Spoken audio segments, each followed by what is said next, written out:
Շնորհակալ եմ, նախ զավեշտալի է, որ իշխանությունը ընդդիմությանը մեղադրում է մանիպուլյացիա անելու մեջ, հանգիստ եղեք, դուք այստեղ անմրցելի առաջատար եք, այդ բացառիկ առաջին հորիզոնականը մանիպուլյացիայի վարպետների պատկանում է ձեզ։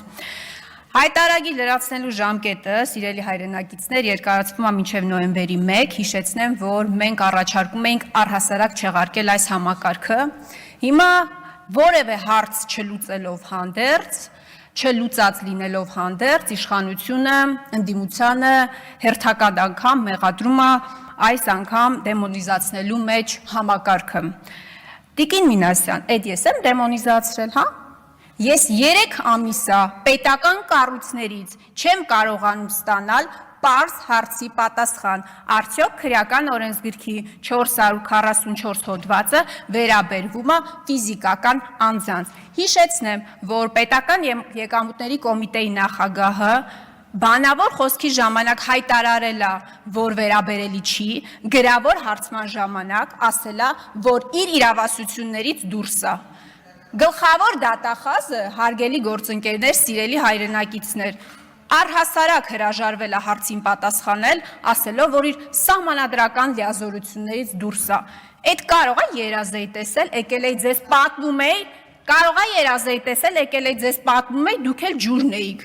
Կարող է, դե հա հասկանում, ձեր համար նորմալ է, եթե ձեր համար նորմալ է, որ երկրի վարչապետը կարող է ազգային անվտանգության ծառայությանը հանձնարարի բռնել սատանաներին կառավարության նիստի ժամանակ, հաջորդ օրն էլ,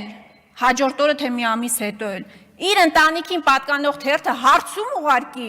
ԱԱՑ-ը, թե արդյոք բռնեցին սատանաներին, թե ոչ, նորմալ է, որ ձեր համար այս ամեն ինչը դեմոնիզացիա է եւ երազ է, որը տեսել եկել էի ձեզ պատմում էի։ Ինչ ասում, հարգելի հայրենակիցներ, ինչ են ասում իշխանական падգամավորները։ Նախ Բաբկեն Թունյան ասում է, հերքում է, հետո ասում է, բայց իրավաբանների հետ մի հատ կխոսանք, հետո կարձագանքենք։ Տնտեսական հանձնաժողովի նախագահն է, իրավաբանների հետ խոսել է, եկել է նույն պնդումներն է անում։ Պարոն Թունյան, բա որ այդքան ամեն ինչը պարզ էր։ Ձեր ընտրած գլխավոր դատախազը այդ պարզ հարցերին չէր կարողանում պատասխանել։ Պեկի նախագահը այդ պարզ հարցին չէր կարողանում պատասխանել, եթե ամեն ինչ այդքան պարզ էր։ Կամ Վլադիմիր Վարդանյանը, ես ցավում եմ, որ հիմա այստեղ չի, ասում է մանիպուլացնում է Տիկին Խամոյանը։ Խնդիրը այստեղ հոդվածը չի, գլուխն է։ Եթե ես չեմ սխալվում,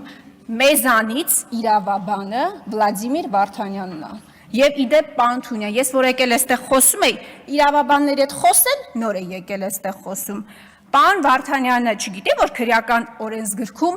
հոդվածն է մեկնաբանման առարկա, ոչ թե գլուխը։ Ես վստահ եմ, որ ինքը շատ լավ գիտի, պարզապես այստեղ իր բառերով մանիպուլացնում էր իրավիճակը։ Հիմա ամենակարևորը, սիրելի հայրենակիցներ, ես պնդում եմ, որ սա փորձանք է լինելու ձեր գլխին, բայց սրա մասին իշխանությունները հիմա լռում են։ Իմ ձեռքի տակ հայտնվել է պետական եկամուտների կոմիտեի պատասխան,